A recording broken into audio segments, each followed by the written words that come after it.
What a huge night this was here at the stadium. The Bulls toppled 5th-ranked West Virginia 21-13.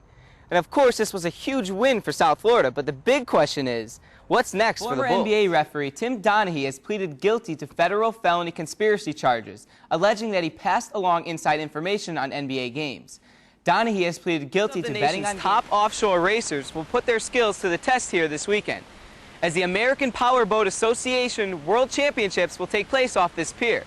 Boats will be racing at speeds well over. Mandatory events on the men's tennis tour are to be suspended under a new set of rules designed to ensure the best performers enter the top tournaments.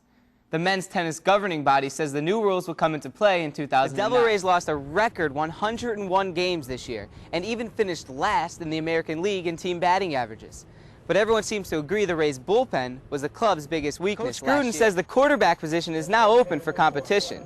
He says the team is looking for a leader to take over and dominate for a number of years. But who will fill those shoes still remains to be seen. Reporting from Raymond James, I'm Paul Shaheen. Back to you in the studio.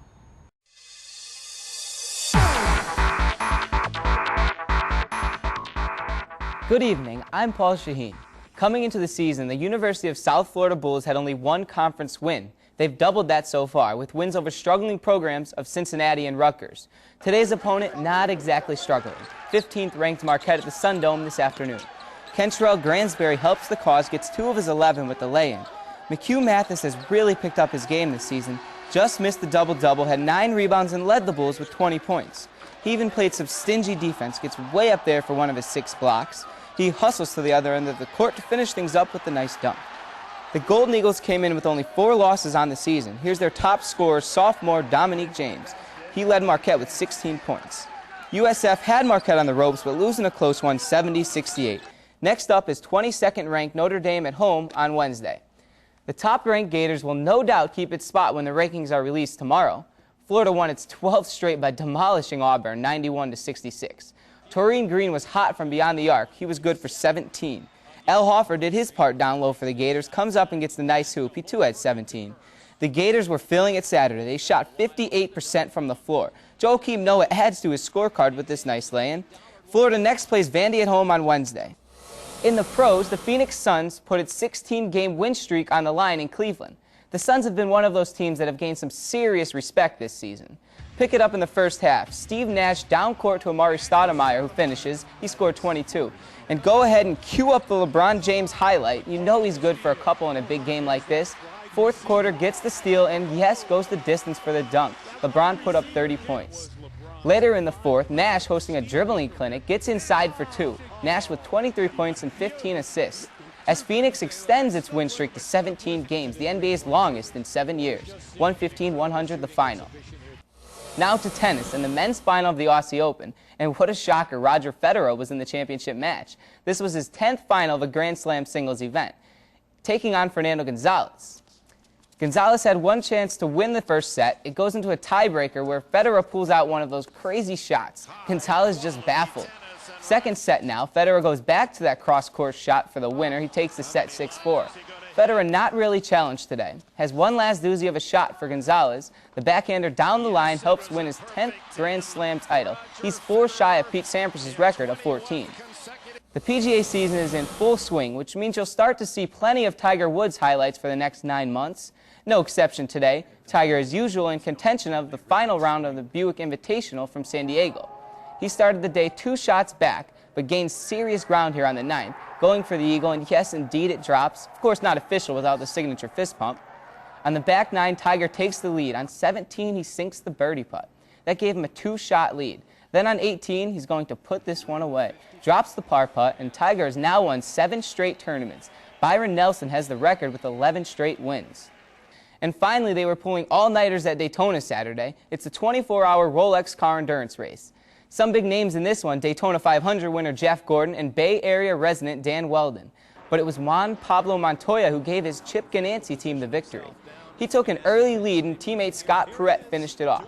Montoya adds this victory to his resume that already includes a kart championship, an Indy 500 win, and 7 Formula One wins. Good for him. That's all for sports. John and Christine will be back with more news right after the break.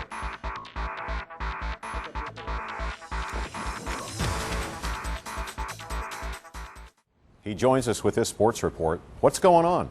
The Tampa Bay Devil Rays may be packing their bags for good during spring training, which means fans here will have to travel to see their favorite team. And of course, not everyone is thrilled with the team leaving.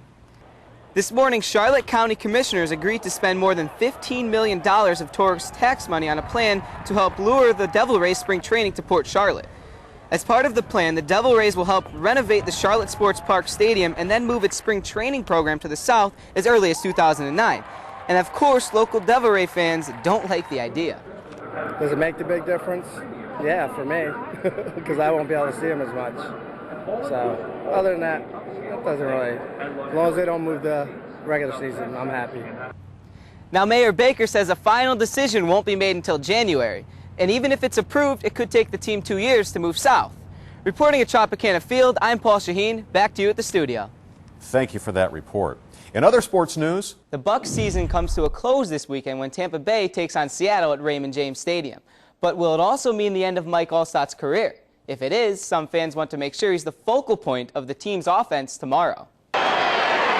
During the first half of the Bucs game against the Falcons, fullback Mike Alstott carried the ball twice.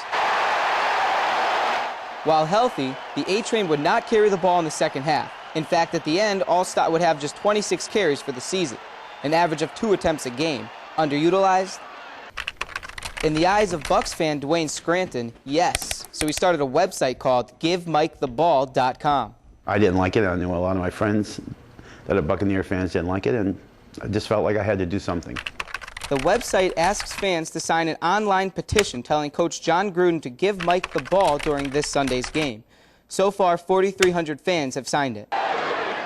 Dwayne is also asking those attending Sunday's game to be vocal about Alstott, telling fans to blow whistles and chant, "Give Mike the ball." And if Coach doesn't listen?